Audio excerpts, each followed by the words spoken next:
A binary tree is a common data structure used in software development. It's also a frequent topic in technical coding interviews. In this course, Alvin will explain binary tree algorithms and prepare you to use them in both interviews and coding projects. Hey programmers, I'm Alvin from Shruti. Welcome to our course on binary trees. I want to show you how you can do well on those technical interviews that have binary tree problems. So what do I have in store for this course? Like usual, we'll go over both the theory behind some binary tree algorithms, as well as, of course, be more practical and come up with the code to implement those algorithms. So really a 1-2 punch. For every section, we're going to be sure to draw a lot of pictures and visualize and truly understand the algorithm on the whiteboard. Now, once we're feeling comfortable with that, we'll go over to the code implementation. So in the description and in the timestamps, you'll be able to find the corresponding exercise where you can practice every algorithm that we go over. In terms of the prerequisites for this course, I'm going to assume that you're not new to programming and maybe you've dabbled in some previous data structures and algorithms, and you're also familiar with some recursion. Now, that being said, I'm going to assume you know nothing about binary trees and even just trees in general. With no further ado, let's jump right in. So first order of business is let's actually understand what the word tree even means in like the programming concept. Right? So when we visualize a tree contains many nodes. Typically, we draw nodes as circles, right? And these nodes can also point to other nodes. So here I have one node, and it could point to some other node, right? And it could point to any number of nodes. So here the circles, I'm going to refer to them as nodes, and the lines or arrows between them, I'm going to call edges, right? And so this is an example of a tree. And trees can, of course, come in many different shapes and sizes. So here's quite a large tree. Let's try to understand a few terms we can use during our technical interviews. And this is something I highly recommend, right? Helps if you speak the language. It does show that you have proficiency dealing with the data structure. We could store values within the nodes of our tree. For now, I'm just going to put some letters. When it comes to your programs, you can store any type you want. You can store integers, numbers, or even other objects. So because we have a tree, we like to use familial relationships. In other words, I think of like a family tree. Right? So if I look at node B, let's say I call them the parent. If B is the parent, I know the children of B are just the D and E nodes, right? All right, parent and child is like a relative relationship. Let's say I kind of change my frame of reference, and let's say I looked at A as the parent. Well, in that scenario, then B and C are the children of A, right? For the case of the C node, if I think of C as some parent, it only has one child, its lone child being the F node. So feel free to use that parent-child relationship when describing the relationship among nodes within a tree. Another term we'll use a lot in the context of trees is the word root, right? So a root is going to be a node that has no parent. So in this tree, A is the root because A has no parent, right? There are no arrows going into the A node. On the flip side of that, if I look at the nodes D, E, and F, we call them leaf nodes. A leaf node is a node that has no children, right? So D, E, and F have no outgoing arrows. Typically in a binary tree, we're going to have a single root, and we could have many leaves. One thing you'll want to be sure to do is make sure you generalize your understanding of a leaf, right? So in this particular example, looks like every leaf is 2 edges away from the root, counting the number of arrows from the root to any leaf. It could be the case that my leaves occur at different levels, right? So I removed that F node, in which case C is now a leaf, right? Although a C is on like a different level than D and E, it's not at the bottommost level, it is the case that it's still a leaf, right? A leaf node is just a node that has 0 children.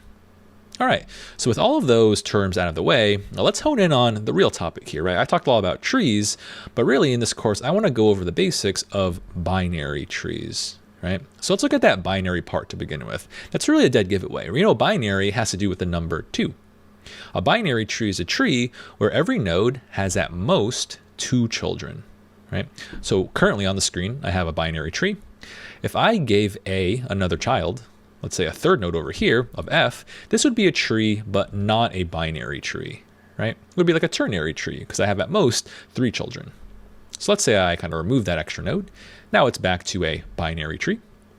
And it could be the case that a node has less than 2 children, but still be a binary tree, right? So if I gave C just a child of F, this is still a binary tree. And so if I look at any node within my tree, that node will have 0, 1, or 2 children, and no one has more than 2 children, right? So you'll want to be sure to remember that a node in a binary tree could have less than 2 children. All right, so that'll be the first criteria for understanding what a binary tree is, right? And it's probably the easiest criteria. At most, 2 children per node. What we'll also want to be sure to add into our definition to have a robust understanding is to also remember that, at least for us in computer science, we think of our binary trees as having exactly one root, meaning there should be only a single node that has no parent, right? Typically when we draw it, it would be like the topmost node. So right now, this is definitely so far a binary tree. If I had some other node in this drawing, like G, right? G also has no parents. I would no longer consider this a classic binary tree, right? So watch out for that. Let's go on to our final criteria. We also need one more ingredient, and that's exactly one path between the root and any node, right? So looking at my example to the left, this is indeed a binary tree that meets all three criteria. Now let's say I chose the root and any node. Obviously there's only one root, so we're definitely considering the A node.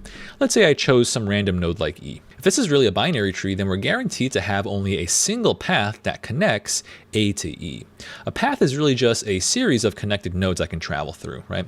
So to get from the root A to the node E, I can go from A to B to E, and that would be one path. And that's the only way to get from A to E. That's what I mean by exactly one path. Let's say I chose another node like F. There is also exactly one way to get from the root to F, and that's just ACF. That would be the only path. If I added some additional connections or edges within my tree, I can get a scenario like this. This would no longer be a binary tree. For one, we can see that B has 3 children, but it also does not have a unique path between the root and any node. For example, if I chose the root of A and the node of F, one way to get there is by going ACF, but another way to get there would be ABCF, right? And so do watch out for all 3 criteria when you're considering a binary tree. Awesome. So let's look at some smaller examples. And this is where I think some students tend to struggle with their understanding of binary trees. So if I took out some nodes over here, this would definitely still be a binary tree, right? Just looking at our different rules, right? Let's say the root node A only had 1 child. It would still be a binary tree, right? Because a binary tree only demands that we have at most 2 children. We still have 1 root, and we still have only 1 path from root to any node. Let's say I have the smallest tree that has a node, which would be the singleton tree. This is still considered a binary tree, right? It has 1 root. There's not really any paths to be had here except the root to itself, and every node does have at most 2 children. Here we have 0 children, right? The final edge case I want to think about is what happens when we have no nodes, right? We consider this as the empty tree. This is a very special case, and we should consider any empty tree as actually being a binary tree. That's going to be very useful when we come up with some algorithms later on, right? So a common edge case you'll have to consider is what happens when we have an empty tree. And that's a tree with 0 nodes, right? Let's look at another example. Let's say I had this structure. So take a moment, look at it, and see if this meets our criteria. This would not be considered a binary tree. So if you look at your different criteria, now looking at the first one, it does have at most 2 children per node, so that's okay. But we can't identify exactly 1 root here. Remember that a root node is a node that has no parent, right? If you look at every node in this picture, every node has exactly 1 ingoing arrow. So that means every node has at least 1 parent, right? So it doesn't meet that criteria. And furthermore, there is not exactly 1 path between the root and any node because we have a cycle within the structure. So for example, let's say I was starting at A, right? And I wanted to travel to C. One way to get there would be to go A, B, C. That would be 1 path. But I could also have another path where I just go around twice and go A, B, C again. There would actually be an infinite number of paths in this scenario. Because of that, this is definitely not a binary tree, and there are kind of many reasons for that. If I had a different example, looking at this one, now I meet criteria 1 and 2, right? I have at most 2 children for every node, but I also still have exactly 1 root node. Here I would consider Z the root node. However, there is not 1 path between the root and any node, and because I have that cycle. So these rules are really worth remembering. They're really going to help you solve much more difficult binary tree problems. And if you remember these 3 rules, you can identify different problems in a binary tree framework. In other words, the hardest problems that you'll encounter in your interviews are problems where they don't tell you straight up what data structure you're dealing with. You're just going to have to notice the pattern. In other words, what if I gave you some structure like this? Take a moment and figure out if this is a binary tree. If you look closely, this does meet all of the 3 criteria to be a binary tree. I can just treat A as the root because it has no parent, and I can treat nodes D, E, and F as the leaves because they have no children. I just drew this in a pretty interesting way, right? If you rearrange things in a classical binary tree sense, it would look like this. More importantly, this has the same relationships as the previous drawing. I just drew it in a top-down fashion, right? So no matter what, do understand these 3 rules for a binary tree, right? Because sometimes it may not be as explicit as a nice triangular shaped drawing. Awesome. So we talked a lot about the theory of how to, look at and reason through some binary tree definitions.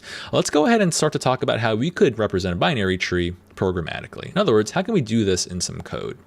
Well, no matter your programming language of choice, I think you're going to represent these as objects. In other words, every node here is going to be some object. So it could be like an instance of a class. The properties we'll need to store within this object would be the current value. So I need something to store like the A of my current node, but I also need to refer to some children. So I will also need some left and right pointers to the children, right? Those are just going to be some properties on that object. In a classic binary tree, it is very common to refer to the 2 children using a left and right direction. Notice that some nodes here, like the C node, they're only going to have 1 child, right? C only has a node.right. It does not have a left. So we're going to have to use some empty value like null or undefined to represent a child that doesn't exist, right? Especially for a node like E, E has no left and also no right. So here's what we'll do. Let's go ahead and hop into my text editor and I'll show you how you could represent a binary tree programmatically. So transition, here we are in my text editor. Let's start by creating our node class, right? So you'll be able to follow along in any language that you choose. I'm going to do mine in JavaScript, right? So I think the best way to represent a node is just to use some class. So hopefully you're familiar with some classic class syntax. I'll just create a node class. I'm just going to need a quick constructor. And I think it would be valuable to take in the initial value that's going to be stored within the node. So I'll take that in as a constructor argument. I can just set this.val to that value. And I'll also need 2 more properties. One for my left, so I can say this.left. I'm going to initialize it to null. That means by default, a node will have no left child. The same way, by default, a node will have no right child, right? So I'm going to use null to represent children that don't exist over here. Awesome. And that's all you need to create, a baseline binary tree, right? We're going to use this class a lot during the course to test our algorithms. So how can you create a node and eventually wire up a tree? Well, I'll just call my constructor a few times and I'll create different nodes. I'll just store them to some variable names. And I'll of course say new node to create a new instance of node. And I'll store some value inside. I'm going to store some characters inside. And I'll create a bunch of these different nodes. What we'll want to be sure to do is make sure that you also set their pointers properly. So I'll give each of these some different values, A, B, C, D, E. I'll also do F. And then I'll just manually for now set their pointers properly. So what if I did syntax like this? At least since I'm in JavaScript, I can easily assign these pointers. I can say A's left is going to be B. I can say A's right is C. I can also say B's left is D. And then B's right is E. And maybe finally I can say C's right is F. So by doing these assignments, I'm connecting some nodes together. I should end up with a structure like this, right? Have A as the root, because nothing points to A. A has no parent. But A has 2 children of B and C. And then along with that, B has 2 children of D and E. Finally, C just has a right child of F. This is actually the same tree that we looked at a lot during the whiteboard session, right? And this is how you can represent that same tree programmatically, right? So I always think it's valuable to also try to visualize your trees, right? Obviously, we created this tree in a very manual way. Probably in the long run, they'll create applications to just maintain and create trees dynamically during some input. But for now, we'll start by creating all of our trees in this very kind of static way, right? And so with that, now that we have an understanding of how to represent a binary tree, let's go ahead back to the whiteboard and I can show us our very first algorithm.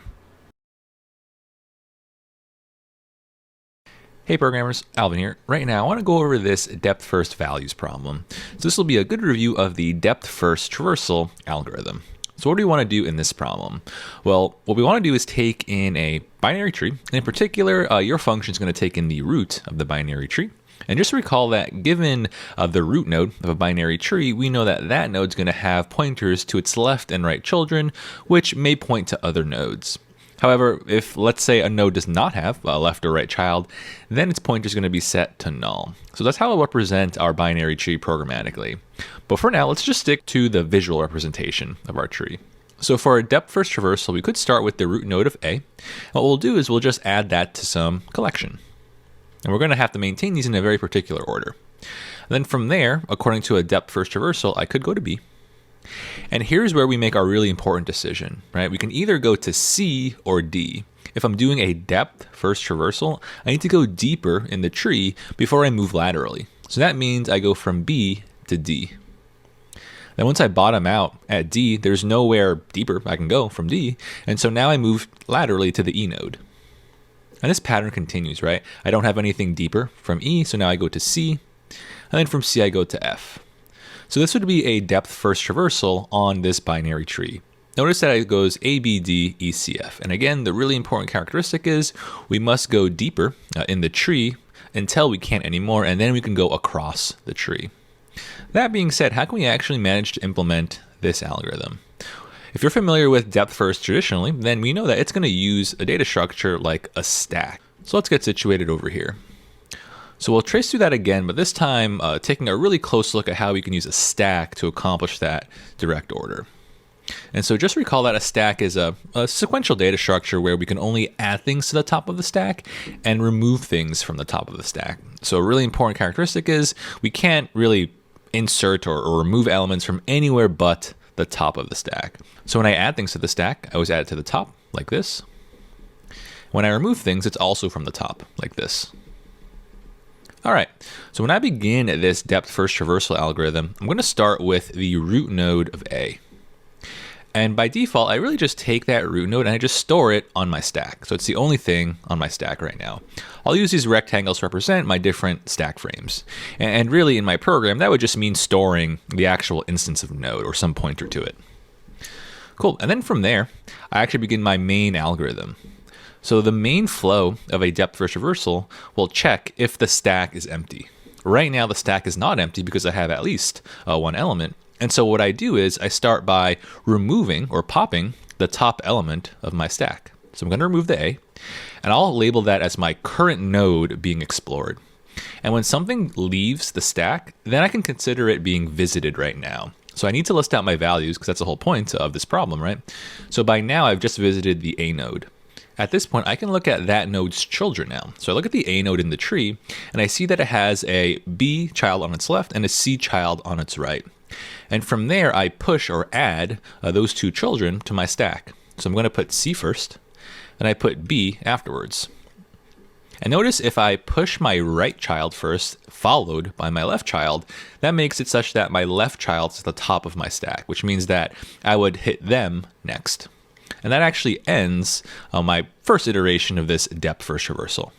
And now I ask that same question. Is my stack empty? It's not, so I remove the top of my stack. I'll call B my current, which means I could print it out or insert it into my values list. Nice. From there, I consider B's children.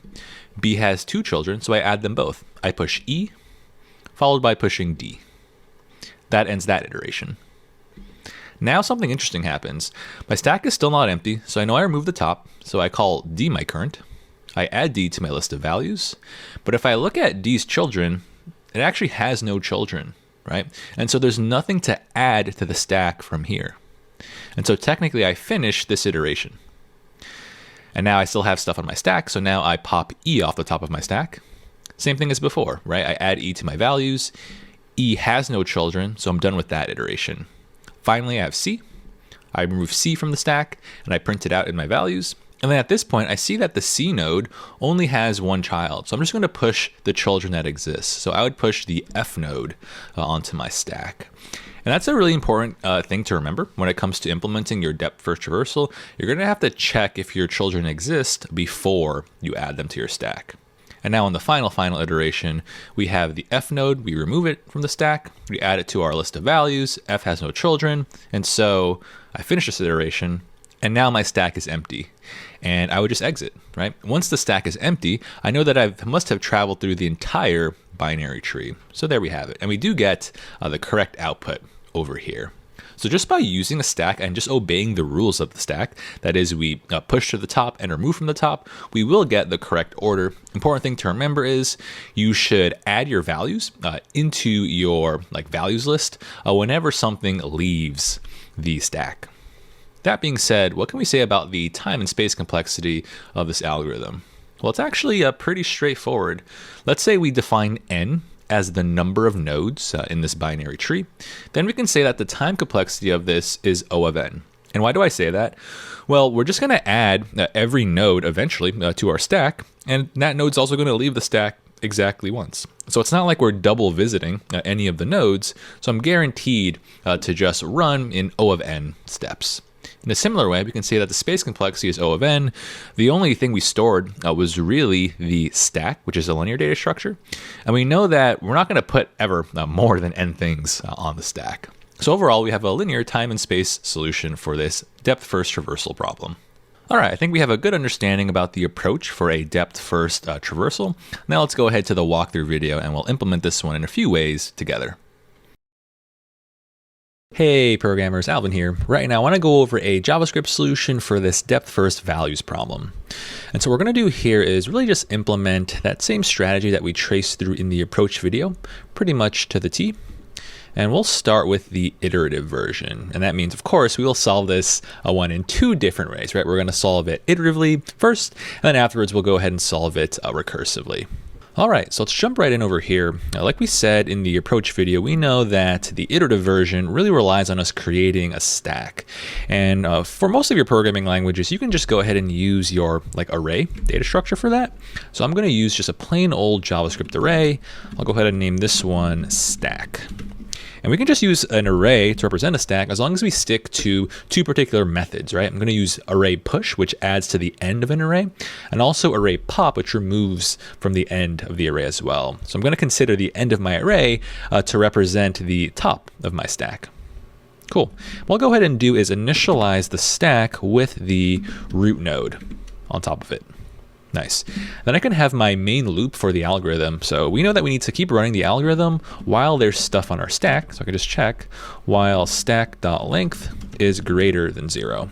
So while I have at least one element on my stack, there is some work to be done here. And now we'll step through a single iteration of this algorithm. We know that we start an iteration by just removing the top of our stack, in other words, stack.pop. In JavaScript, that will also return us the element that we just removed. So I'll call that my current, const current. And that is going to be an instance of node. So it's going to be one of these objects. Cool. So now that I remove this element from the top of my stack, let's say for now, I don't know, print it out. Maybe we'll kind of debug this one as we go. So I'll console.log current.val, because I know that every instance of node has a .val prop on the inside.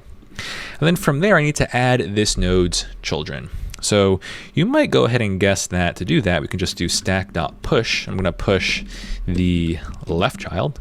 What's going on here? So node or current.left followed by the right child. But we also need to make sure that these children exist, right? If you look at the prompt, there could be instances, for example, like this C node over here. This C node only has a right child, but has no left child. Right. So what I don't want to do is push C's left, because then I'd be pushing null onto my stack, which would give me an error later on. Right. So I want to only push the children if they exist, and I need to individually check if the left exists, then push it, and also if the right exists, then push it. So I'm just going to add some guard statements for both of these.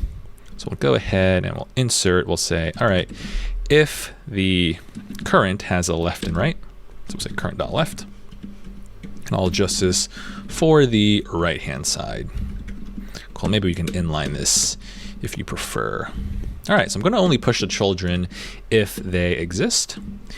And that should actually be the heart of our depth-first algorithm. So we're not putting our values inside of an array like the problem asks, but we should at least be able to see the correct order of printing here, because I'm going to print a node's value as soon as it is removed from my stack.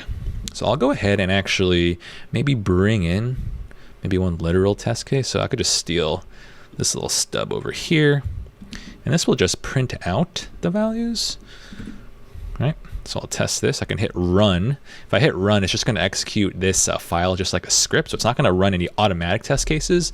It's just going to run my file as is. So if you want to test it in this way, kind of in a manual way, you're going to have to be sure to call your function. And I do have a console.log on the inside. So I'll just run this manually. And when I do that, I should see some output here. Looks like node is not defined because I forgot to bring in my class definition. So I'll do that. Give that a go. All right, so looking at our output, we didn't get our exact depth first traversal like we expected, right? I got ACF BED. If you take a look at what we really printed out, we technically did print out a depth first print, but we favored the right hand side. So we did ACF and then BED. So let's say we really wanted the left to right version of this. Now all you have to do is flip the order that you pushed the children, right? It should be clear by looking at these two lines, right? When I add my children, it looks like I push the left child and then the right child. If you push the left child first and then you push the right child afterwards, that means that the right child's going to be on top for the next iteration. So if you do it like this will favor the right hand side and travel through it first. But if you did it like this, now you'd be actually iterating to the left branch first toward the right. So with that small change, let's just see what our print is. And there I have a nice ABD ECF. However, in this problem, they want us to actually return those values in an array. So I can kind of get rid of this little manual test over here. I don't need this class definition anymore. And now instead, I'll just gather up all of my values in some results array. So I'll say, I don't know, maybe result over here, starts as an empty array. And then as I pop elements from the top of my stack, instead of logging them, I'll go ahead and do result.push, and I'll push that value into the result array. Once I'm done with this while loop, that means my entire tree has been explored, in which case I can return, make sure you spell it right, return my result. Cool, so this should be a nice solution. Let's actually run the test cases on this. Give that a go. So it looks like we're doing pretty good, but for this very last example, looks like we're getting can't read property val of null, and that's running test case 04. So if you actually go into the prompt, those test cases are actually laid out explicitly over here. So I want to go to 04. Yeah, it looks like the 04 test case, they go ahead and they pass my function null, right? Kind of representing like an empty tree or an empty node. And we can kind of trace through what happens here for our code. Let's say that root was null. That means when we initialize our stack literally contains like a null value. So it's not even an instance of no, it's just null. So that means when I enter this while loop, I'm going to check, do I have anything in my stack? And I do, because my stack length is 1. And then when I pop the top element of my stack, current is going to be null. And then on this line 14, it says null.val. And that's actually where our code explodes right on line 14, right? You can't reference property val of null. And so to handle this scenario, we want to make sure that we actually never allow anything null to enter the stack. It's kind of why we had this guard over here. And that should also be true for even the top level root in case they give us the empty tree. Kind of seems like a corny, edge case, but this is a pretty common one when you actually go into your interviews, right? What happens when you have an empty input? And so I'll just guard that explicitly. I'll go ahead and check, hey, if my root, so if my entire tree is empty, so if root equals null, then what I'll do is just return an empty array, right? Because that means there are no values inside of it. And that actually is the expected answer according to this, right? Should return an empty array. So let's give it a go now. Should be pretty good. Nice, and there we have our nice iterative solution for this depth first values problem. All right, so here's what we'll do. That was one solution. Let me show you another way to implement this, and that would be our recursive flavor.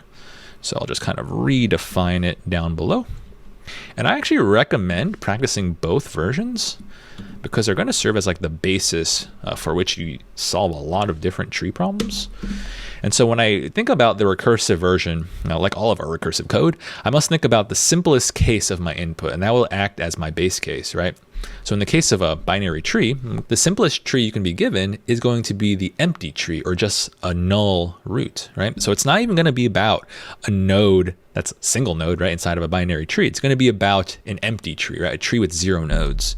So I'm going to check, hey, if my root is null, then I have an empty tree. And I think about this base case as if it's its own input, because it really is, right? And so if someone asks me to give them back an array of all of the values in the empty tree, it's still the case that this must be an empty array, right? Because there are no values. There's not even any nodes in the empty tree. And then from there, I can generate my actual recursive call, right? And I know when I call my stuff recursively, that means I have to reference the function name again and go ahead and invoke it. And I'm going to call upon root.left as well as root.right. All right, so this call over here would give me back an array containing all of the values in the left subtree. And this would give me an array of all of the values in the right subtree. And so let's say I save these into their own variables respectively. You don't have to do this part, but I'm kind of a fan of it, especially if it's the first time you're implementing this. So I'll call this my left values, and I'll call this one my right values. And here's how I'm able to kind of quickly create recursive code. It's all about taking what I call is a recursive leap of faith here. So let's say we're stepping through test 0, 0. And so this is our tree visual, right?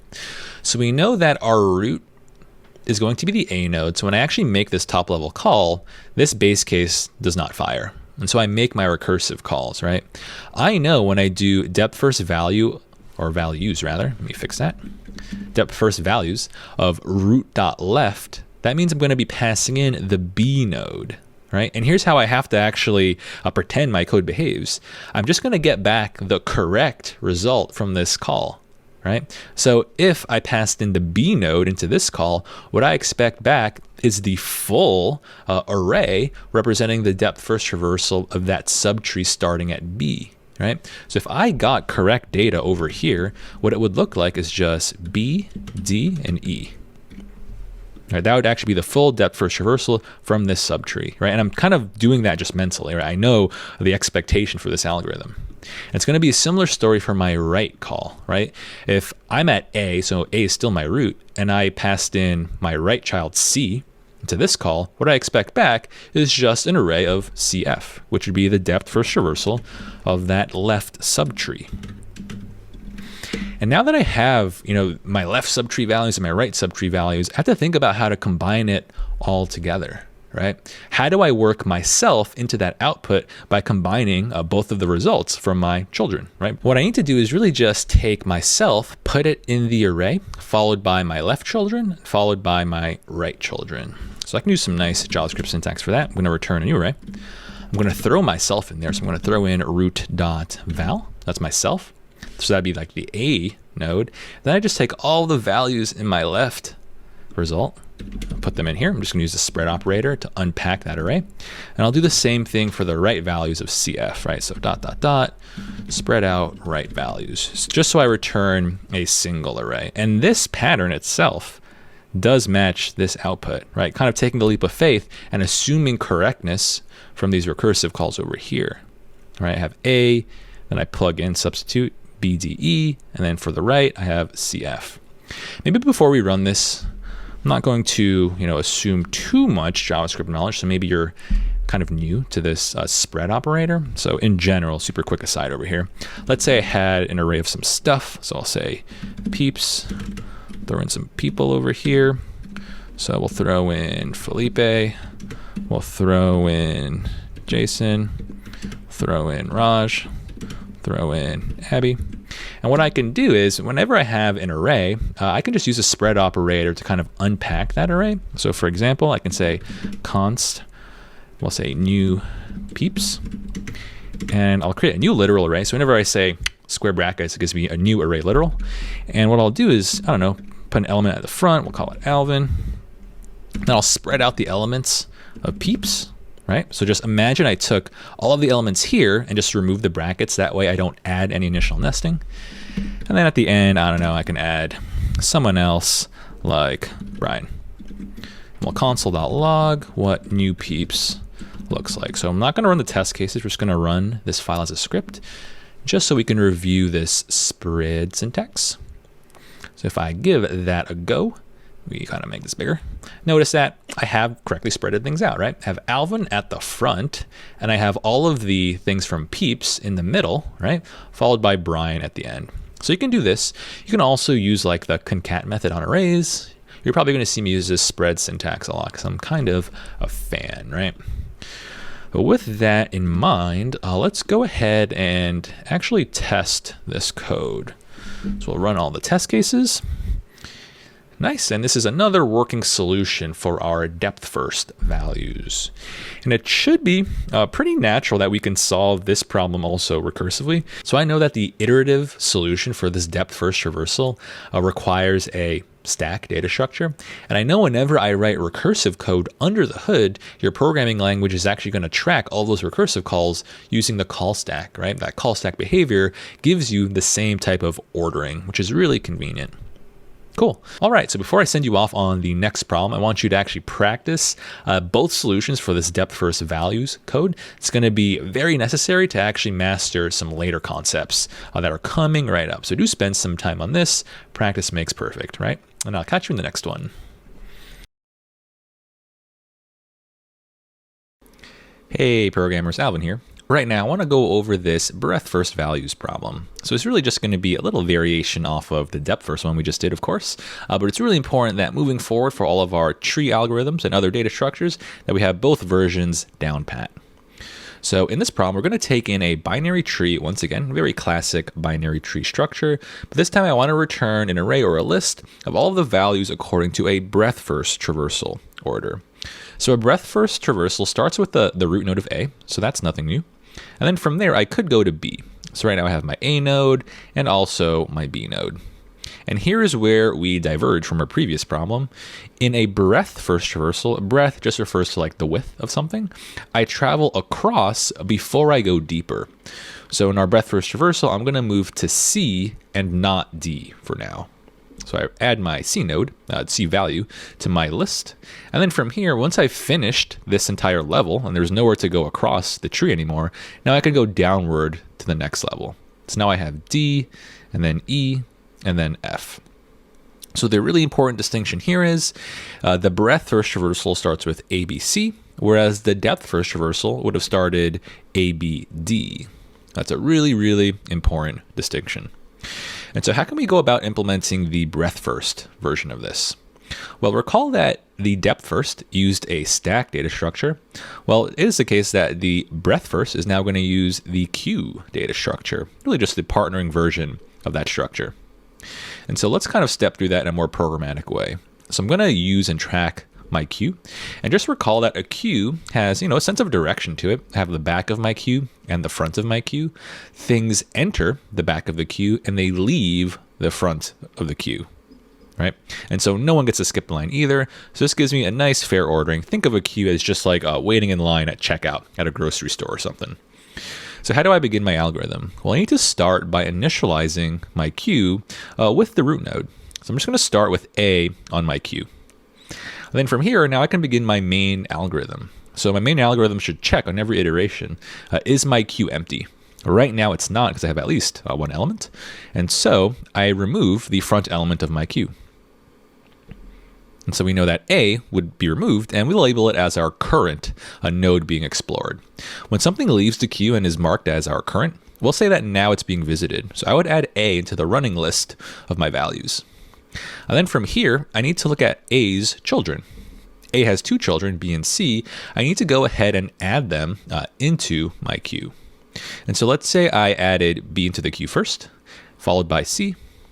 Notice that C must enter behind B, right? And now I finish this iteration.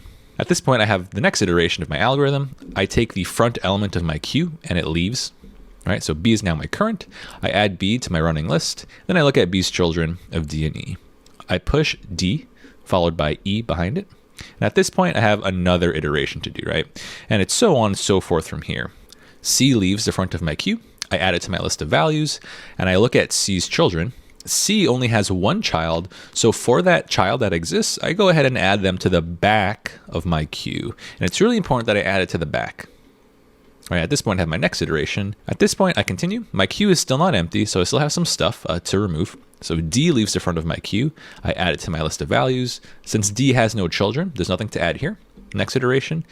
E leaves the front of my queue. I add it to my list of values. No children, so I don't need to add anything. And finally, F leaves the front of my queue. I just add it to my list of values. And again, F has no children, so by now my queue is empty, which must mean that, hey, I must have completed the algorithm, right? There are no more nodes to explore. I explored and added every single node to my list of values. All right, and this output actually looks correct, right? I get A, B, C, D, E, F, just like we say. But what about the complexity of this algorithm? So let's take a closer look over here. Well, we know from the get that n is going to be the number of nodes in this binary tree, so that'll be the term for our size of input. And we can say that the time complexity is simply just O of n, roughly, because we know when it comes to visiting these nodes and using our loop, we're going to add every node to the queue once, which also means that that node's going to leave the queue also once. So it's not like we're double adding nodes to the queue, right? We're not going to double visit any of these. In a similar way, the space complexity is going to be O of n at most, because we're just going to add at most to all of the nodes into our queue. And in general, it's probably going to be less than O of n space in terms of how much space we use in our queue.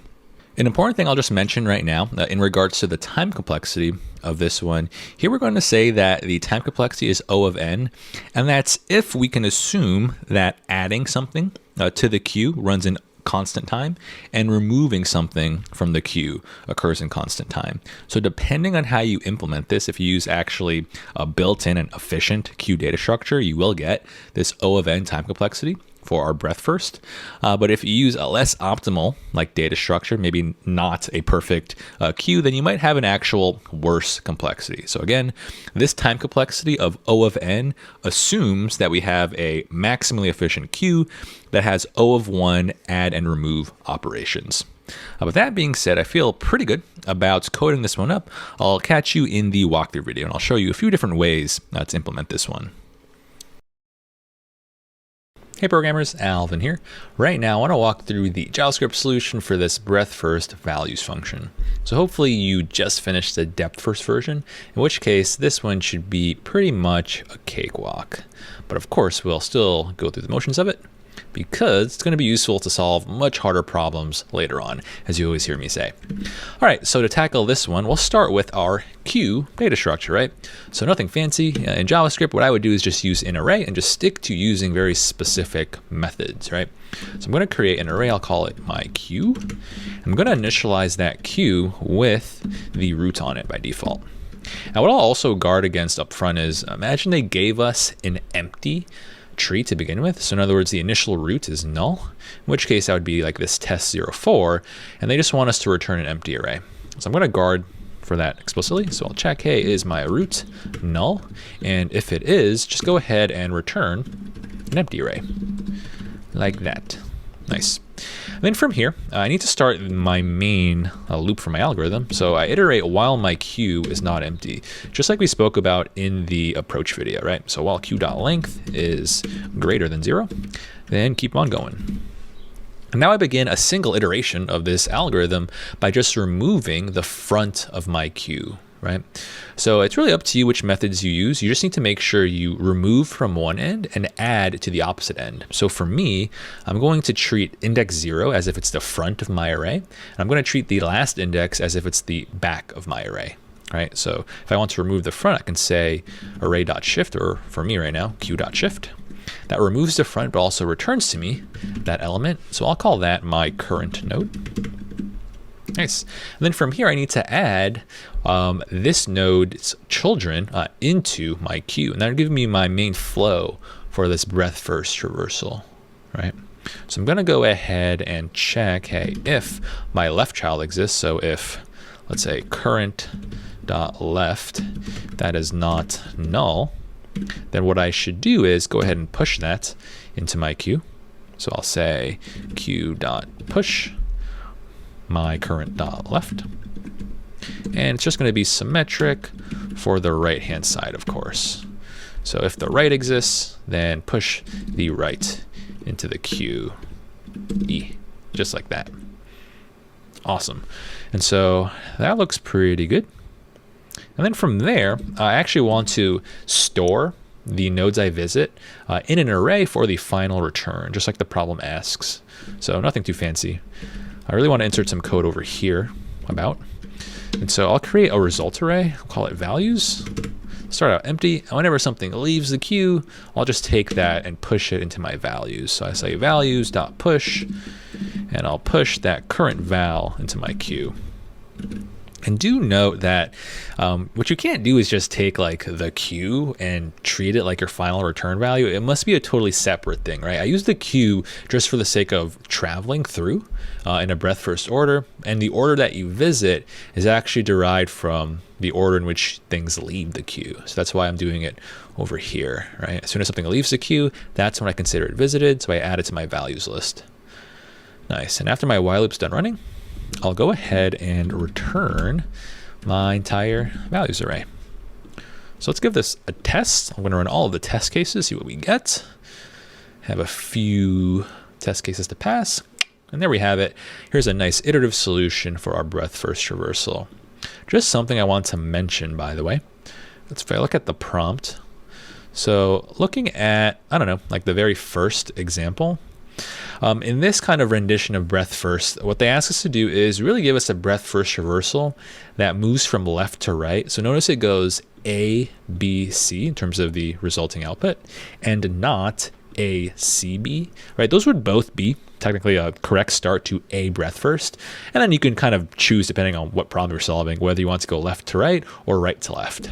For me, because I push the left followed by the right, that means the left's going to leave the queue first, right? Because remember, the queue is just like a line in checkout. So if someone enters first, that is the left enters first, they're going to be served before the right. Cool. And you can just flip these around, and I'll give you the right to left traversal. Cool. So depending on what your problem warrants, you can always manipulate that code a little bit. And this is actually probably like the only solution you can have, maybe aside from just some superficial changes to like the code style. This is going to be your go-to and only go-to solution for a breadth first traversal on a binary tree, right? A common mistake I see people try to do a lot is there is not really a straightforward way to implement a breadth first traversal recursively. And that should make some sense because a breadth first traversal needs a queue order, right? It needs to use a queue. If you write any recursive code, you know under the hood it's using a stack. And so that stack versus queue is really just going to fight against you. And you're going to have a really tough time trying to implement the correct ordering. So always just write the iterative version for your breadth first traversal. All right, so I recommend before you hop into the next video, make sure you're able to write this code on your own because we are going to level up the difficulty in a little bit. But I'll catch you in the next one. Hey programmers, Alvin here. Right now I want to walk through the approach for this tree includes problem. So premise of this problem is I'm going to give you a binary tree and also a target value to look for. And I just want you to tell me true or false, is that target value found within the binary tree? So for this particular example input, the answer is obviously true or yes, right? You could definitely find E within this binary tree. If I gave you another target value like J, you would respond with false, right? Because that value J is nowhere to be found within the binary tree. And really what I'm asking you to do here is we're stepping through the canonical, like breadth first search and depth first search problems. And I think I'll walk through both approaches for you right now. So let's say I was testing, or I wanted to trace through rather, the input where target was E. How can I go about attacking this one, right? We know that in most of these problems, when they give you a binary tree as input, they're only going to give you really the root node. But that being said, if you have access to the root node, then you know you have access to all nodes that comprise the tree, right?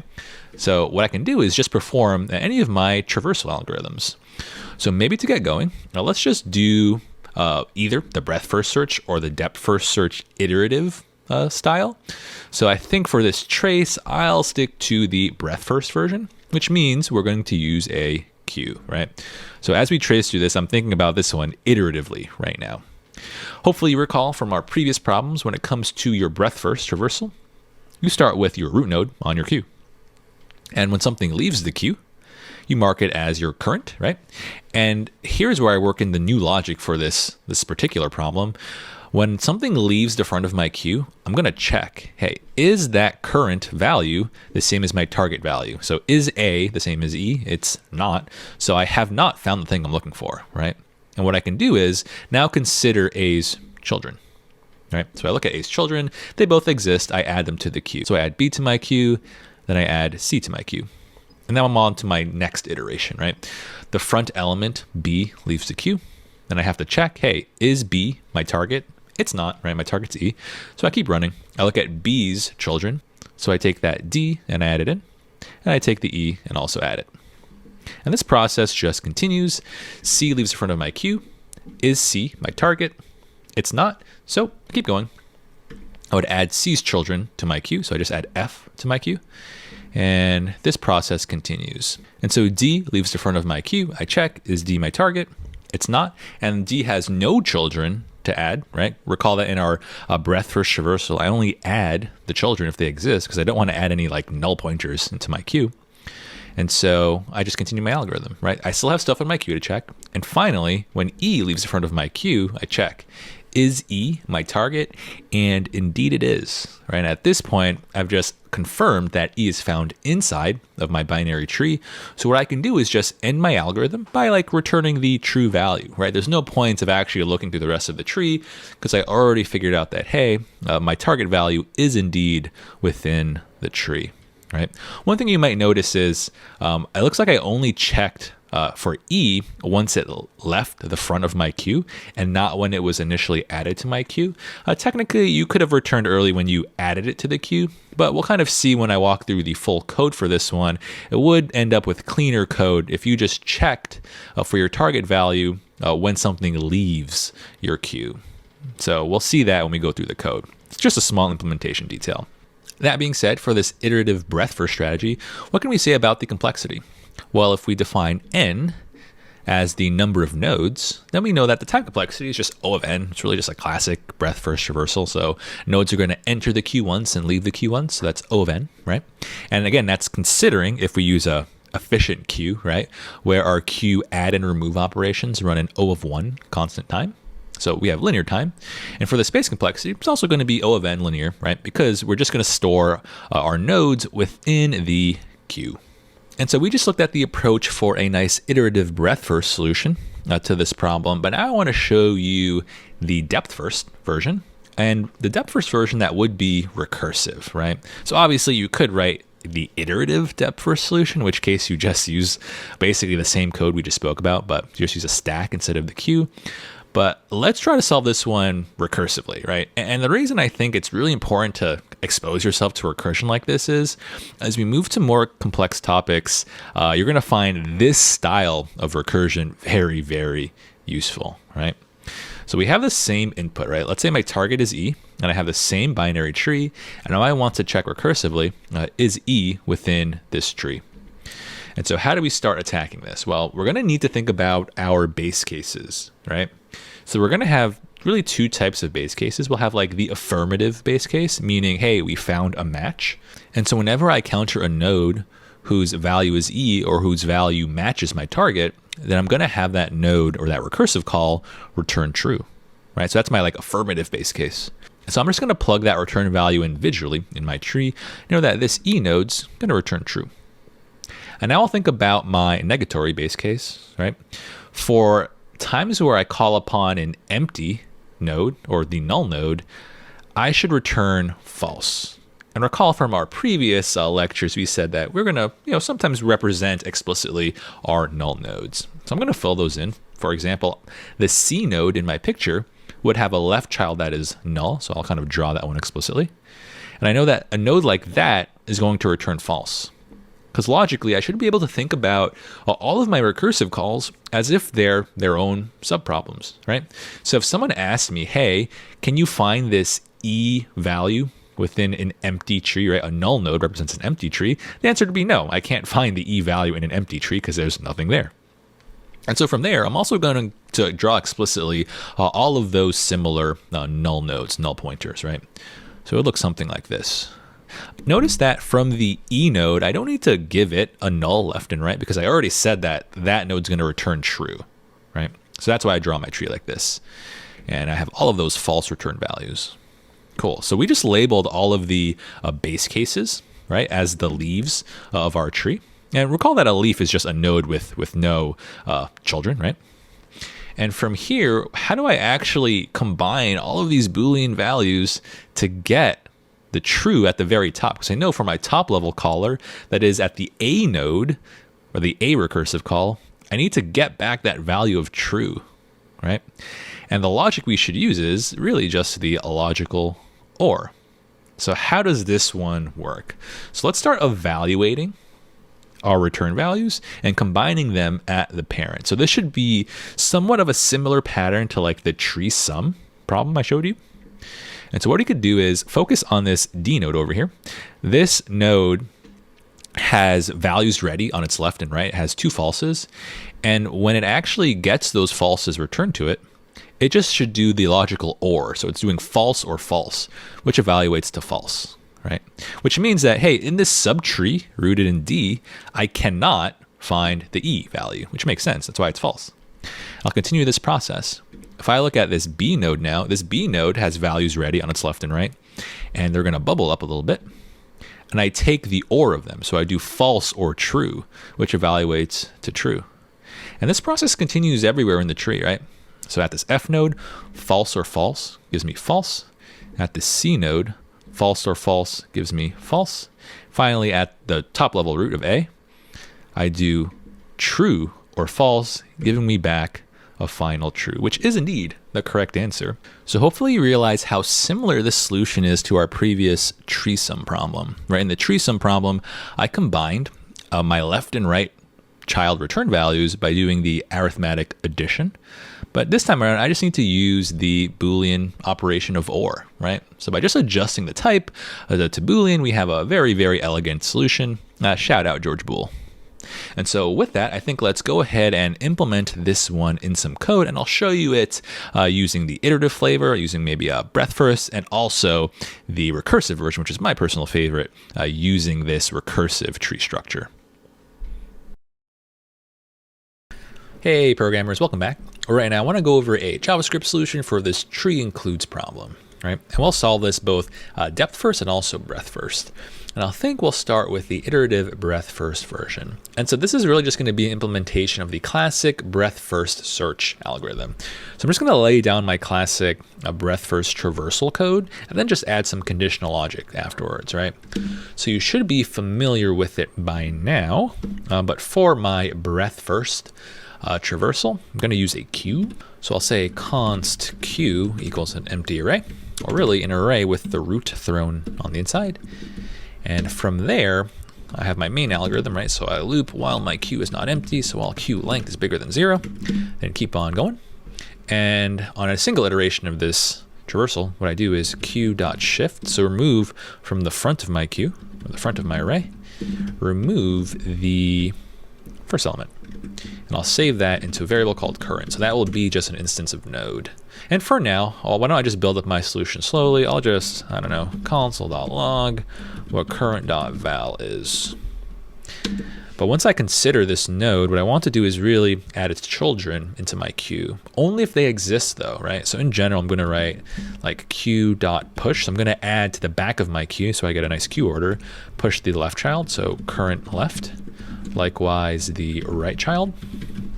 But imagine that I have an asymmetric node or just a leaf node, right? Something like C would only have a right child, so its left would be null. So if current is C, then I'd be pushing null into my queue as the left, which is no good, right? And so I need to guard here and only push the children if they exist. So something like this, hey, if the current has that corresponding left and right, then I can go ahead and push it. So this is looking pretty good. And that should actually be the main traversal part of the code. So I'll just test this manually. So very manually. So maybe just this call. So I'm not going to return Booleans yet. We'll build up to that, but I should at least see my values printed. If I kind of run this manual test case, I'll bring in my node class. I should see the values printed in a correct breadth first order. So that means A, B, C, D, E, F.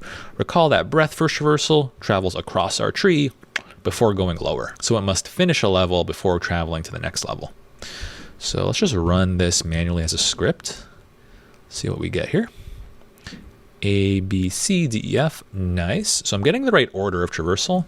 And now I can work in, I think, the conditional logic, because they want us to return Booleans over here.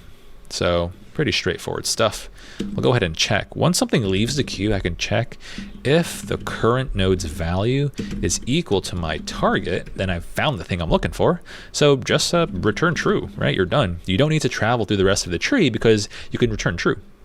But on the flip side, if my value that I'm currently at is not the target value, then I must continue looking through the rest of the tree, right? So if I finish the entire while loop, that means I've traveled through the entire tree and I never found the thing I'm looking for, I should return false. So I need a late return false over here. A really common mistake people tend to make is what you don't want to do is just do like else return false here. So this is going to be wrong, right? Because this would only check like the very first node. This would only check the root, and then you check if the root is not equal to the value. If it's not, you just return false, which is not really useful because it could be somewhere else in the tree. So you're going to need that late return false pattern over here. But with that, I think we're going to pass some of the test cases. So I'll run the test cases by hitting that test button. And there's probably one scenario we did not foresee. Cool, and there it is, right? Cannot read property val of null. We're failing test 05. If I look at that spec, test 5 gives us the null node as our root, right? So just the empty tree. You cannot find the B character inside of the empty tree, so return looks like false over here. And so I can just handle that one explicitly. I'll go ahead and check at the top. If my root is null, right, if that's the case, then just return false. So I can't possibly find any target in an empty tree, right? The reason our code was failing before is if root is null, then I initialize my queue with null, and when that thing is popped, when that null is popped, or rather shifted from the queue in the first iteration, then I check null.val, which is an illegal JavaScript operation. So I'll run all these test cases now. Nice, and there we have our breadth first solution for this tree includes problem. All right, now let's work on the recursive depth first version of this.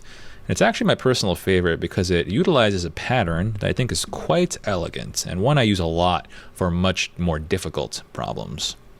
So like we said in the approach video, if you haven't watched the approach video, you definitely want to check it out for this recursive version, right?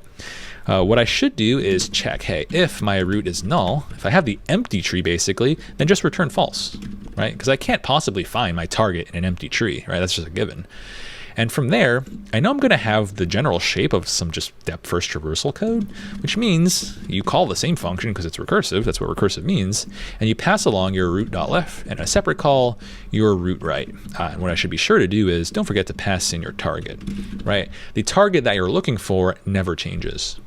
And I know that these two calls are going to give me back Boolean data. And I know that the Boolean I get back from like this call would represent whether or not I found the target in that subtree, right? So this gives me the result of if I found it in the left subtree or the result if I found it in the right subtree. And I can just do the logical OR on both of these, right? So if I find it in either subtree, then return true. So I could just write an inline return true over here, right? So let's say it's in my right subtree. Then this left-hand side evaluates to false, and this is true, in which case this entire thing evaluates to true. And let's say in the bad scenario, let's say it's not found in either subtree, so this evaluates to false, this right-hand side also evaluates to false, false or false gives me false. However, one thing I need to be sure to add is also an additional base case.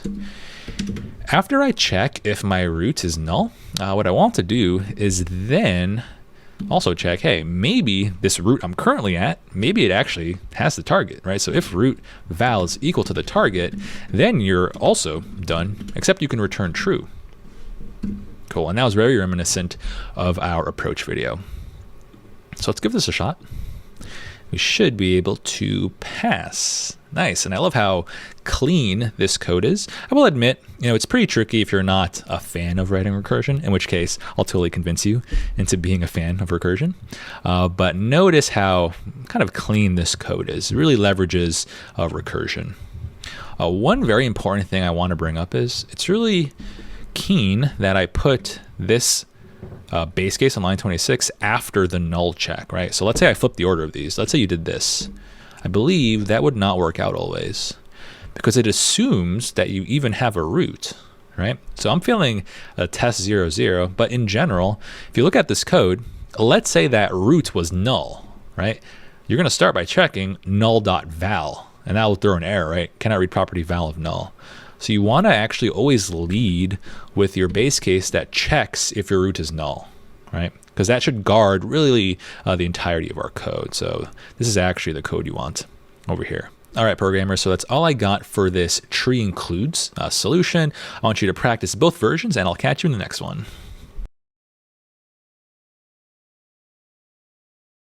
Hey programmers, Alvin here. Right now I want to go over the approach for this tree sum problem. And so in this problem, I want to take in a binary tree, just like we've been doing as of late. This time, the values within the nodes of this binary tree, they're going to be numbers, right? What I want you to do is compute the total sum of all the values in this tree. So for this example, we should end up with 25. And so hopefully you're kind of gathering how to attack this problem, especially given, the algorithms I've been showing you as of late. So if you've been studying our problems in order, hopefully you know a straightforward solution to solve this one. We could, of course, just use any type of traversal algorithm. So we can use either a breadth first or a depth first traversal, and we can just add all these values into a running sum. And of course, we'd probably initialize that sum to 0. Right, so the iterative breadth first or depth first solution, I think, is very straightforward, right? And I'm not going to really step through that approach with you over here. I think you have that one down pat, especially if you've done the previous two problems. But what I will show you here is actually how to solve this one recursively, which would be a type of depth first traversal, because we know that, hey, depth first traversal relies on a stack, and if you do something recursive, it is utilizing the underlying call stack. So I will get a similar type of ordering. And so when we trace through this type of solution, this recursive solution for this tree sum problem, what we're going to do is try to be very explicit. And I think this is really helpful, especially if you struggle with recursion, right? So given this binary tree, I know that for particular nodes of my tree, like the 4 node, it does not have a left child, right? And I know, like, programmatically what that means is like that node's .left pointer points to like null, right? It's a null pointer. And so I'm just going to draw that explicitly, sort of like this. Again, that'll just help us really understand how our recursive code performs on this type of input. And so if I know that I can put like a null node to the left of 4, then it could be the case that other nodes, like the leaves of 2 and 1, they also have both left and right children that are also null. So if I drew all of my null pointers explicitly, it would look something like this. Cool. And this is really something that helped me really get comfortable with recursive problems, especially those on binary trees. And what we're doing now is we know that when it comes to solving any problem recursively, it's about writing a base case that is like the simplest version of our input. And here I'm going to argue that our base case needs to be about the null node, right? The null node basically represents no node at all, or represents the empty tree in a sense. In other words, if someone asked me to calculate the sum of a null node or the sum of an empty tree, then to me that sum would just be 0. To write elegant recursive code, try to think about your base case as a problem in itself, right? So if someone gave me an empty tree that is a null node, I would return the total sum of 0. And what that means is I know that all of these null nodes, they would return 0 as their computed sums. Nice. And then from there, how can I use this information to actually build up my main solution, right? So let's go ahead and target this for node to the left.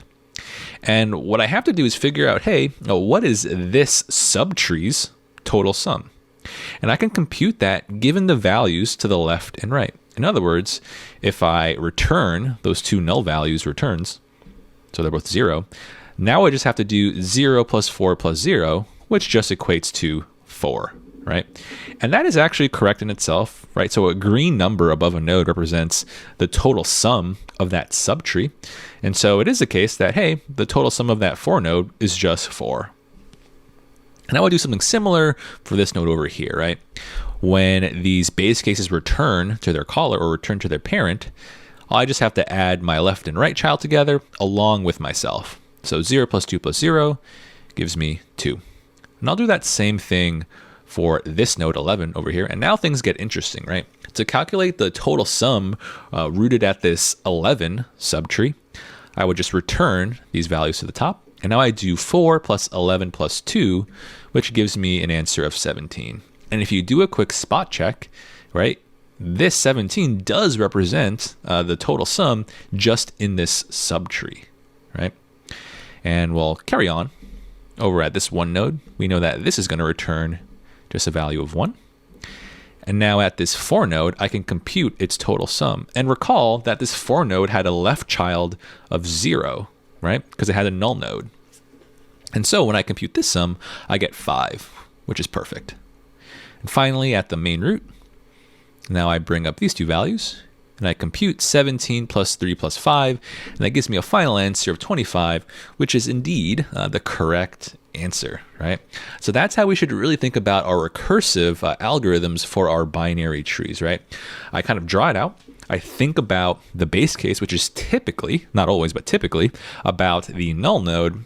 And then from there, I figure out how a parent can compute its result given its children's answers. All right, so if we take a look at the complexity of this, it's pretty straightforward. We'll go ahead and define n as the number of nodes in our input tree, in which case I can see that my time complexity is just O of n, right? We know that we're going to make a recursive call just for every node of the tree, and we're not going to call duplicate nodes, right? We're going to have just one call for every single node, and within any single node, we're just going to do some simple arithmetic, right? We just add roughly 3 numbers together. So it's not like we're going to have like a loop inside of our calls at all. In a similar way, we'll say the space complexity is O of n just because we have that implicit call stack space, because we are going to solve this one recursively. And so we're solving this one in O of n time and space, which would be actually a maximally efficient solution for this problem. And so with that, I think let's head over to the walkthrough video, and I'll show you how to code this one up. Hey programmers, Alvin here.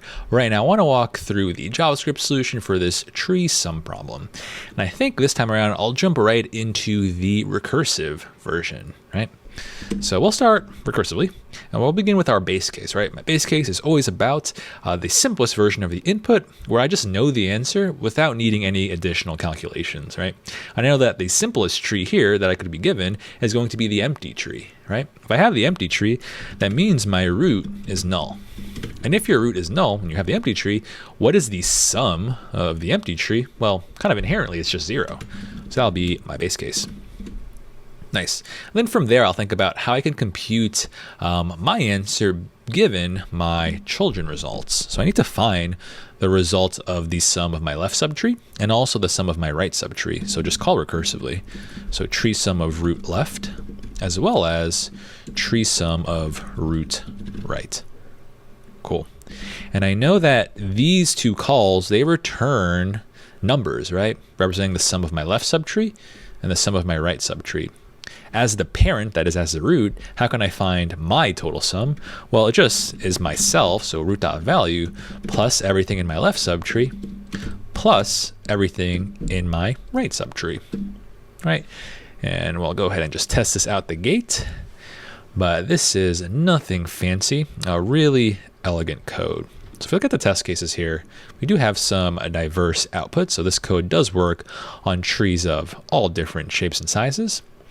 Something that helps me, really believe the magic of recursion is to just analyze the assumptions here, right? So let's say that I'm stepping through tree sum and my root is this 3 over here, right? So I check the base case. Is this 3 node null? It's not, so I must make the recursive call, right? And I know that when I break down this code recursively, I know what root.val is going to be like 3, so I'm kind of corresponding this comment with the thing below, right? And then when I make the recursive call on tree sum root.left, that means I'm asking for the total sum of this subtree starting at 11. So I'm looking at the 11, 4, -2 subtree, right? If I take the total sum of just that left subtree, it looks like it's going to be just 13. So now I'm saying plus 13 over here, right? If I do the same thing on the right subtree, I know that this call is for this 4 node, right, and all of its children. That should just magically return, by the power of recursion, that should return 5, right? I'm going to assume that recursive call just works.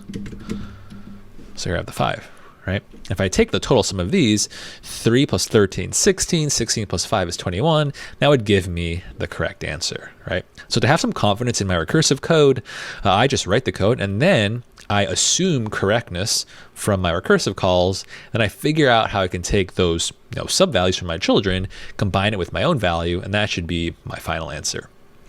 So here is the recursive version of this solution, which would be some sort of a depth first traversal technically because it's recursive.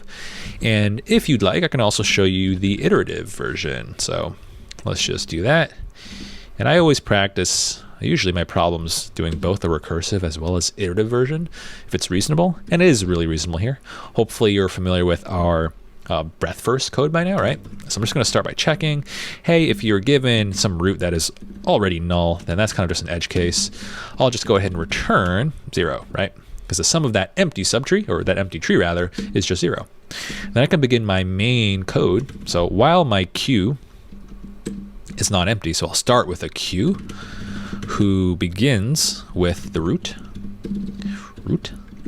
and I want to loop while my queue is not empty, so while queue.length is bigger than 0. I'll begin a single iteration of my while loop by just shifting out the front of my queue. So in JavaScript, for me, that's queue.shift. That removes the front element and also returns it to me, so I'll save it in current. And then from there, now that I have this current, I know that that contains the value that I actually care about. So what I would do is go ahead and track some running sum. So I'll say let sum, or maybe I'll say let total sum equals 0.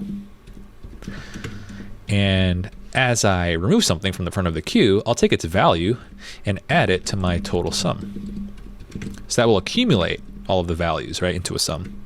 Then from there, I just need to add my classic logic of checking for my children, right, if they exist. So if I have a left, so if current.left is not equal to null, then what I'll do is add that left child into my queue. So queue.push my current.left. Again, make sure you're following your queue rules, right? So shift removes from the front, push adds to the back. It's really important that my shift and my push, or my add and remove methods, work on opposite sides of my queue. Otherwise, it's not a queue, right? So that looks good to go. And I'll write something symmetric for the right-hand side over here. And by the end of my function, I'll just go ahead and return my total sum. Nice. So this would be my go-to iterative version. Of course, it's technically a breadth first, and we'll give that a test. Nice. And here we have that solution. So one thing to note, I think it's pretty important to be consistent in how you implement these algorithms, at least where possible. So you'll notice that I always am a fan of writing my processing logic for a node. Here I consider the processing logic where I add the value of my current node into my total sum. I do that processing logic typically when a node leaves the queue and not when the node is added to the queue. And it just ends up being less repetitive that way. For example, I've seen some people write code like this where it's like, all right, well, I guess since I'm adding my left child into my queue, that means it exists. So not only will I push it, but I'll add it. So I'll do, I don't know, total sum plus equals current.left.val, right? So I'm kind of adding the child's value as soon as it's added to the queue. And you can write something symmetric for the right-hand side. And you can see that because of this, I kind of have to double up all of my code, which does not make it super clean. And I think something that is even worse than that is, well, now you actually never added your root value into your total sum. So you would have to begin your total sum as root.val. And at this point, I'm like, I kind of just hate this code, right? So you can run this. This would probably work. So this code totally works, but it's not what I think is the best design for this pattern. So I'd rather write it like this, right? Consume your values when they leave your queue, because eventually everything's going to leave, right? So I'll prefer it at least like this. Cool. So before you go on to the next problem, I recommend you practice both versions of this problem. So do it recursively, do it iteratively, have them both down pat, because we're going to increase the difficulty right now.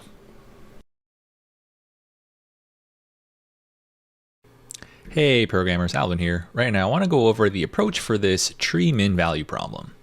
So just like we've been doing as of late, we're going to have to take in a binary tree as input into our function. What we want to do is figure out what the smallest value within the tree is. That is, we want to find the minimum value.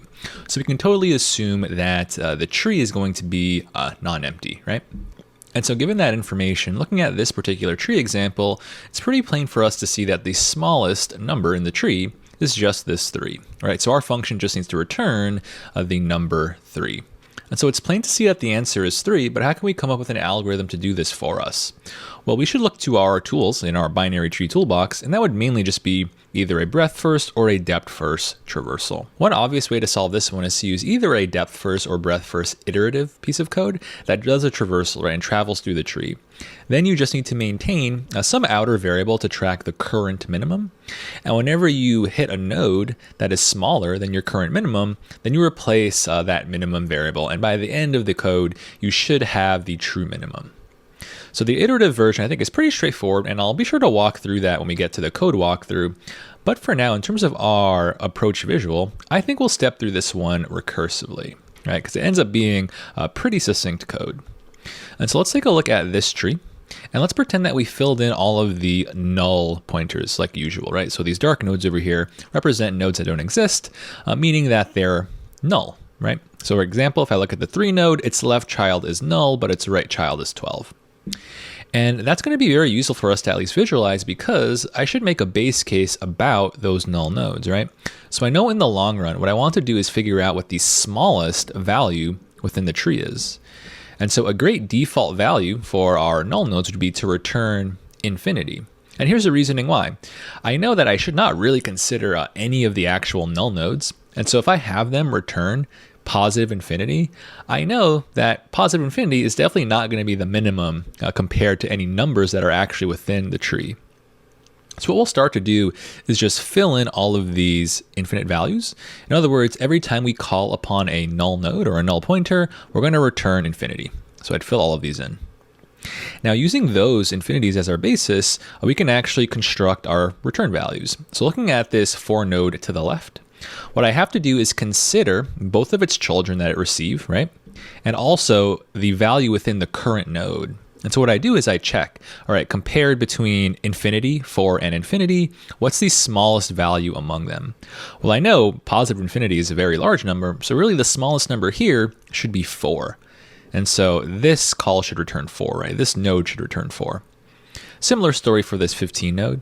Once I have my left and right return values ready, I do a comparison with those values against myself, right? So I check what's the minimum among infinity, 15, and infinity. The minimum is 15. And things get interesting now that we're at evaluating this 11 node, right? Now I have some actual numbers. And so I do this comparison, right? I compare my left subtree value, which is 4, and my right subtree value, which is 15, and also myself, which is 11. So among 4, 11, and 15, what's the smallest number? Well, that would just be the 4, right? So this node should return 4. And if I do a quick spot check, this makes some sense because I have this answer of 4 above the 11 node. So that's telling me that within that subtree rooted at 11, the smallest value is 4, which is totally correct. Now we'll just go ahead and evaluate the rest of this tree. Looking at this 12 over here, I know I can't evaluate the 3 because I need a value on the right-hand side, ready? So I must evaluate this 12, and I just do the comparison, right? What's the minimum among infinity, 12, and infinity? Well, that's just definitely 12. Finally, at this 3 node, I take the minimum of infinity, 3, and 12. The minimum there is 3. And finally, at the ultimate root, I do the comparison, and I check what's the smallest among 4, 5, and 3, and the answer is going to be the 3, right? Which is exactly what we expected. And so just by adding a little variation to our classic depth-first recursion, we can totally solve this problem. The logic we need to use to combine our child sub-solutions into our main solution is to just do a comparison, right? So overall, at every point of this tree, we asked ourselves, right, given the smallest value in the left subtree and given the smallest value in the right subtree, I compare those to myself and return the smallest among those 3. And now when it comes to the complexity of this, it's pretty straightforward. We'll go ahead and say that n is the number of nodes within our input tree. And we know that we're going to have a call for every node of this tree. So that seems to be O of n time in terms of the number of recursive calls, right? And we know within any particular recursive call, it sounds like we're just going to do some conditional logic, right? Just find the minimum among 3 things. Since 3 is a constant number, I'm pretty sure that we're going to have just an overall time complexity of O of n, considering the number of calls that we make. That being said, we will also have O of n space complexity, just due to the call stack that we use for our baseline depth-first traversal. And this seems to be an optimal solution for this problem. Here's what we'll do. We'll go ahead and code this one up, and I'll catch you in the next one. Hey programmers, Alvin here. Right now I want to go over a JavaScript solution for this tree min value problem. And of course we'll solve this one a few different ways. I think I'll start by showing y'all maybe some iterative solutions. And so we'll just do some classic depth first and also breadth first along the way. Right, so you know you're going to need to iterate or hit every node within your binary tree. So just go ahead and set up either a stack or a queue. So I'll choose to start with a stack over here. So I'll say const stack equals an empty. And one thing I'll have to be aware of is looking at the assumptions in the problem. They tell us that we can assume that the input tree is not empty. And so that means I won't need to add a leading if statement checking if the top level root is null. So I can just go ahead and initialize my stack with the root node inside. Cool. And then from there, you need your main loop to iterate through the different nodes. So I'm going to loop while my stack is not empty. So while stack.length is bigger than 0. Cool, so if that's the case, then there are still some nodes to visit. And I begin a single iteration of this algorithm, let's say depth first, by doing stack.pop. So I remove the top of my stack, go ahead and call that my current. And then from there, of course, we need to check if our children exist. And if they do, I'll add them to the top of my stack, right? So I'll write a pattern like this. I'll say if, let's say current.left, that is not equal to null, then I can go ahead and push that existent child on the stack, right? So stack.push, and I'll push current.left. Written this a few times by now, should be second nature. And I'll do some same code for the right hand side. And this is kind of my baseline of a depth first traversal, right? But as I look at this current node and its value, I want to, by the end of my loop, have access to the minimum value within the tree. And so because I need to find the minimum value in this function, I'm going to use a variable that I'll update over time, right, to track the current smallest thing I've seen. So I'll initialize this as let smallest. I'm going to have to think about a good default value for this. And so I'll go ahead and initialize this to actually positive infinity. So if you're unfamiliar with some JavaScript, infinity is basically just a number that is guaranteed to be bigger than all other numbers except for itself, infinity, right? And the reason I'm choosing a big number like positive infinity for my default value for the smallest variable is because when I see any actual values of my tree, I know they're guaranteed to be less than infinity. So these numbers would replace my infinity. Just gives me a good initial value, right? That's a pretty common pattern, right? If you're looking for the minimum thing, then typically your default value is positive infinity. If you're looking for a maximal thing, then your default value might be 0 or negative infinity, depending on the problem you're trying to solve. And so with that default value, where do I actually want to replace it, right? And I'll choose to do that right after something leaves my stack. That way I only have to say it once. If I wrote it when I added my children into the stack, I'd have to say it twice, right? Which is kind of annoying. So I'll just check, hey, if current value, so be sure to compare the actual number value. Current value is less than the smallest, then I've just found a new smallest, right? So just replace that variable with current val. Of course, by the end of our while loop, we should just return that variable, right? And we should have the true minimum. So let's give that a shot, run these test cases. And this is our rendition of an iterative depth first, right? Awesome. So if you wanted to switch it up, you know, writing the breadth first is super trivial in terms of the change we make. You can just make sure you do stack.shift, right? Because that would remove the front element of your queue now. And if you push, then you're still adding it to the back. And I guess you should probably rename this guy to queue. So very minute difference. We'll test that. Give that a go. Cool, passes all of them. Nice. And one thing to note, so at least in JavaScript, there is no immediate, at least when I recorded this video, there is no immediately available like optimal queue data structure just baked in. Like you can't import it through a standard library.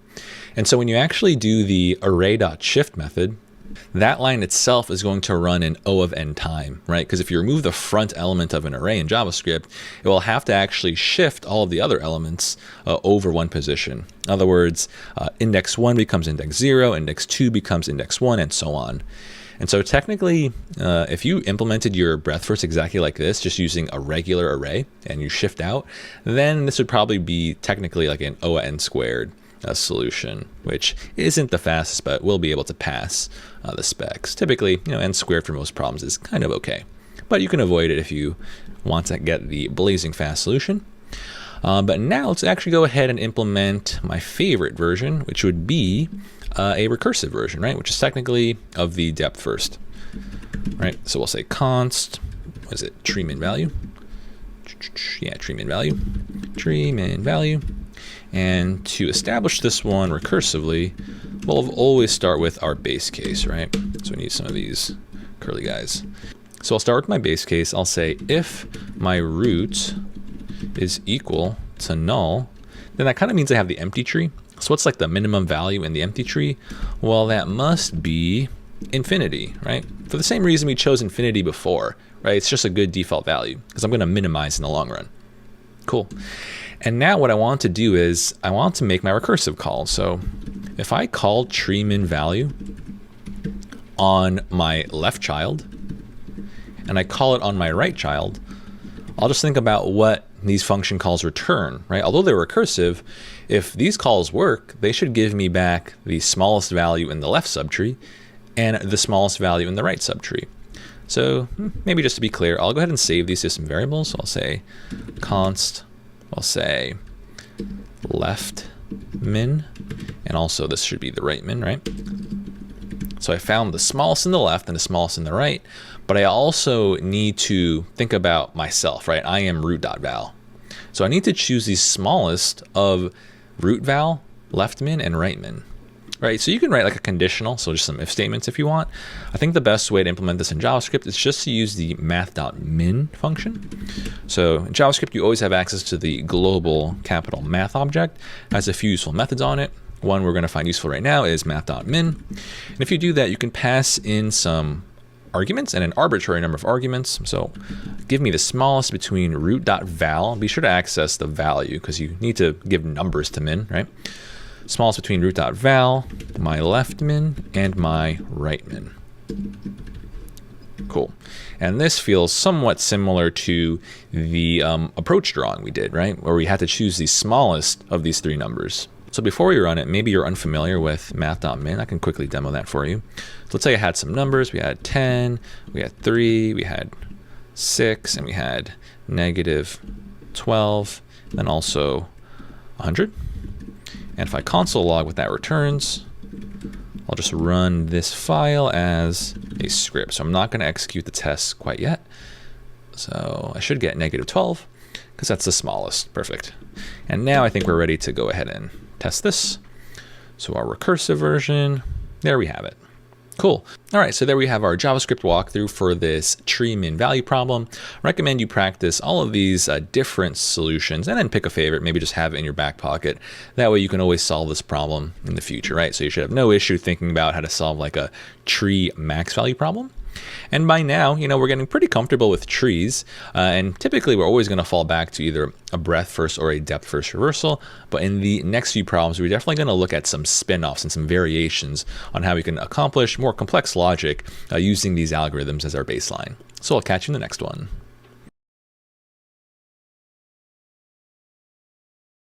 Hey programmers, Alvin here. Right now I want to go over this max root to leaf path sum problem. Pretty wordy title. Let's take a look at what this problem asks us to do.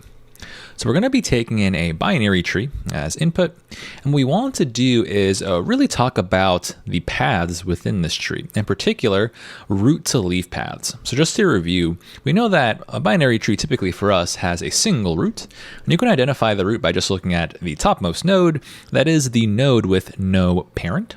Right? And then also, given this tree, there are 3 leaves, right? A leaf is a node that has no children. So do bear in mind, right? A root has no parent, a leaf node has no children. Something like 11 and 3 in this picture, they're neither roots nor leaves, right?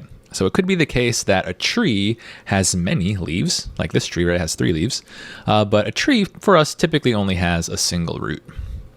And so what we want to do is consider all 3 of the different root to leaf paths, right? So you must start at the root and you must terminate at a leaf. So one of those paths would just be this one, right? 5, 11, 4. And what we want to do is consider its total sum. So just summing the values within the nodes along that path. If I do 5 plus 11 plus 4, that would give me a total sum of 20. So that's just one of the possibilities. If I look at another path, let's say this path of 5, 11, 2, 5 plus 11 plus 2 would give me 18. So that's another option. And the only other option is this final path from 5 to 1. If I do 5 plus 3 plus 1, that gives me a total sum of 9. Right?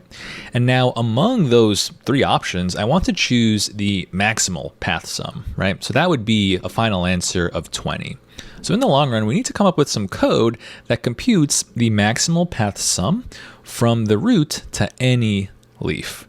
And that sounds like a pretty hard problem, right? How can we go about doing that one?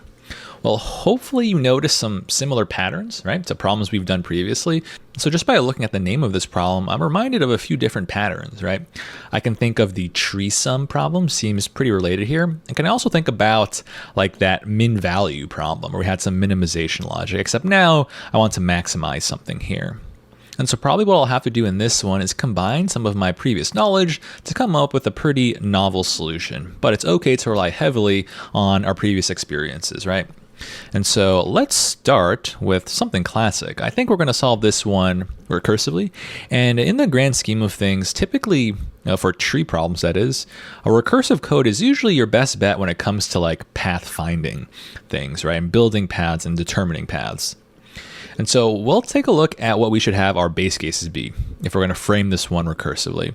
So they tell us that, all right, you need to consider paths, but not just any paths, right? You always want to end at a leaf node. So the leaf node's like the ending point. The leaf node is the base case. So my base case is going to be literally about a leaf node. And recall that that's a node with no children. So for example, let's say we had a node as input that had no children. Then what's the total sum of that leaf node? Well, it would just be its inner value, n, right? So kind of think about your base cases as if they're their own inputs, right? As a quick aside, right, so a totally separate scenario right now.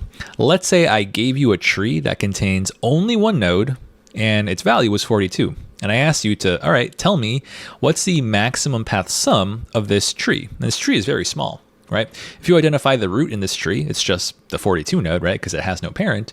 And if I also ask you for the leaves, there's only one leaf here and it's also the 42, right? Because it has no children, right? So the single node of 42 in this example is the root and the leaf, which means that the maximal path sum would just be 42. Cool. So I'm thinking about my base cases as if they're their own inputs. Nice. And what you'll probably recognize here is in this scenario, we're kind of considering a base case that is not about a null node, right? We will need at least a separate base case that checks if we have an actual leaf node. And that's very, very inherent and given in the problem, right? They say root to leaf path. Awesome. So if that's the case, I'm just going to locate all of my leaf nodes in this diagram, and I know that they're going to return the values within them. So just plugging those in, right? And now I can start reconstructing on my higher level solutions, right? So given this 11 node, what decision does this 11 node have to make to compute its answer, right? So let's root ourselves at this 11 node, and we have to consider our left and right values, right? And so if I root myself at 11, the 4 represents my max path sum through my left subtree, and the right-hand side 2 represents the max path sum through my right subtree. Since I want to maximize here, the key is to just choose between 4 and 2, right? I choose the bigger of them, right? So 4 is bigger than 2, so I must use the 4. And what I do is I take that 4 and I add my current value of 11 into it, and that gives me 15. And that would actually be the answer for this subtree. In other words, I can check for correctness right now. If I root myself at 11, I'm returning 15 to represent this path, right? I can either do 11 plus 4, which is 15, or I can do 11 plus 2, which is 13, right? And that 13 is smaller, so I won't prefer it here. Cool, so far, it seems like we're in good shape. Now let's take a look at another node we need to evaluate. Let's look at this 3 node. So it has a value on its right-hand side, right? It's receiving a 1 from its right child, but the left child doesn't exist, right? And if you want to be a little more explicit, we know that the left child, or 3.left, is going to be a null pointer, all right? So I'll kind of plug that in here. And here's where we should work in possibly another base case. Sometimes it's very natural to just course correct as we go. And so for a null node, what should we return? Well, we know that whenever we have a null node, it should never contribute to our final answer. We can kind of just ignore it, I guess. But we want to make sure that it's compatible with the rest of our internal logic. So bear in mind in this problem, I want to take the maximum, right? Recall from our previous problem, right, the min value problem, we want to take the minimum. And so we made our null nodes return infinity, right? Because if I want to find the minimum and my null nodes return infinity by default, I know that infinity is never going to win a comparison, right? Because infinity is very large. And we just want to flip that logic over here, right? So because in the long run, I want to find the maximum, I'll make my base case for the null nodes return negative infinity. Right, because I know negative infinity is never going to win any contest where we compare things looking for the larger of the values, right? So for this null node, I'll plug in that negative infinity. And now I should be able to do the same business logic as before, right? So I'm rooting myself at the 3 node, and I can look at the results I get from my children, right? So between my 2 children, in my left path, I get a negative infinity, or in my right path, I get a 1. And I choose the maximum between them, right? 1 is bigger than negative infinity, so I should use the 1, right? And what I do with that 1 is I add my current value of 3 to it, so 3 plus 1 gives me 4, right? And that makes some sense because if I look at that small subtree rooted in 3, the biggest path from root to leaf or subroot to leaf would indeed be a 4. Nice. And now we have ourselves at the ultimate root over here. And I do that similar comparison, right? I check the bigger of my 2 children, so I'm going to keep the 15, but then I add myself to it, giving 20. Like we said before, this 20 logically represents this path of 5 plus 11 plus 4. Cool, so there we have it. And if we want to take a look at the complexity of this, seems nothing unusual. So we're going to have n as the number of nodes, we're going to have O of n runtime, because we're going to have to make a call, a recursive call that is, for every node within the tree.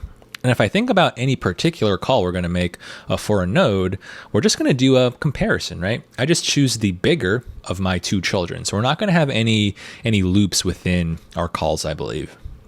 Cool, so it just seems to be O of n time. And like we always say, space complexity is O of n just due to the call stack. Nice. So let's go ahead and code this one up. And it should feel like a combination of our previous tree sum problems, as well as some min value, max value logic. Hey programmers, welcome back. Right now I want to go over a JavaScript solution for this max root to leaf path sum problem. So this is going to be a pretty interesting tree problem, and we'll jump right into the code. Please make sure you watch the approach video before this, because I think you should be all primed up with the logic that we want to implement here, right? And so we'll start by doing this recursively, and I'd say that's probably the best way to solve this one, so I think it's the only way I'll show you.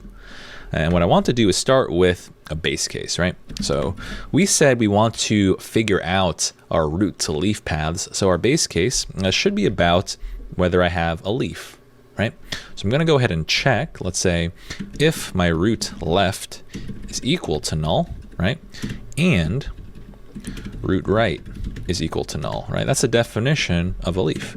So if I have no left child and I have no right child, then I should return the value stored at this node, right? So root.val. Nice. So again, what we're kind of emphasizing here is that base case catches a scenario if we're at like 4, right? We have no children. Nice. And we will need another base case in the long run. For now, let's say we left it like this, right? So we said that in the context of solving this one recursively, the decision we make at every node is I choose the bigger result from my left call and my right call, and then I add myself to it, right? So I know I'm going to do this recursively, so I'm going to call the same function. And by now you should be familiar with, all right, you call your function on root left and also root right. Then I think about what those calls return, right? They give me back the max path sum through my left subtree and the max path sum through my right subtree. I just want to choose the bigger results between those two. So in the last video, you saw me use the math.min function. Here I'll use the math.max function. And I know that these calls, these expressions evaluate to numbers, so I can actually just pass these guys in line. So we'll just move this up like that. So I'm finding the max between these two results. And I'll go ahead and call that, we'll say, the max child, right? Maybe I'll write this all in line if you prefer. And then from there, I just add myself to that max child, right? So I'm going to return root.val, that's myself, plus max child, and maybe I'll call that max child path sum. And that should be it, except for one thing we're forgetting. So take a moment, see if you can read between the lines here, and what scenario am I missing? We did mention it in the approach video. So can you spot what is not present here? And that's something I find I do often, right? If I'm able to really come up with a nice, meaningful, and consistent picture, then everything I drew in the picture should translate into some piece of code over here. So let's give it a shot. Expect to fail this one. See what we get. Yeah, and so we're getting an error. Cannot read property left of null, right? I'm failing on the very first example. So I'll tell you that this is caused by an asymmetric node like this 4 over here, right? This 4 has no left child. So imagine what would happen in this instance, right? So if we're evaluating this code, we know that our root is going to be this 4 node, and this if statement on line 10 is not hit, right? Because 4 is not a leaf, right? Because it has a right child. Its right child is not null. So instead, it's going to run into line 11, and it's going to try to execute max path sum of root.left. Root.left is null, and so when we actually evaluate that call, now we're saying root is null, and we're going to check null.left over here. And that's going to break, right? It's exactly the line that's broken. And so in addition to this base case, right, when we bottom out at a leaf node, what if we just end up at a null node? So if root is null, then we said that a good value to return would be negative infinity, right? Because I'm choosing to, in the long run, do like maximal logic. I want to pick the max. So if I choose a negative infinity, that won't interfere with any of us taking a max, right? Because imagine that this thing was negative infinity, then I would just prefer the right-hand side if it was not infinity, right? Negative infinity, that is. And so with that, let's go ahead and give this a go. Cool. And there we have a nice solution for our max root to leaf path sum problem. So notice how short the code is. By no means do I think this is simple code though, right? At this point, it's okay if it feels a little tough, but do understand how we have some familiar patterns, right? I still have those 2 recursive calls right over here, and we typically only vary in how we take those recursive calls or the results from them and combine them into our higher level answer. So keep practicing this problem, and I'll catch you in the next one. All right, programmers, that wraps up our course on the introduction to binary trees. If you want to explore this binary tree topic, or really any other data structure and algorithm topic more deeply, be sure to head to structy.net, where we have all of these topics covered through tons of problems, where we have video walkthroughs and illustrations for every single problem. I think you'll find this especially useful if you're preparing and really cramming for those technical interviews. Thanks for watching, and I'll see you there.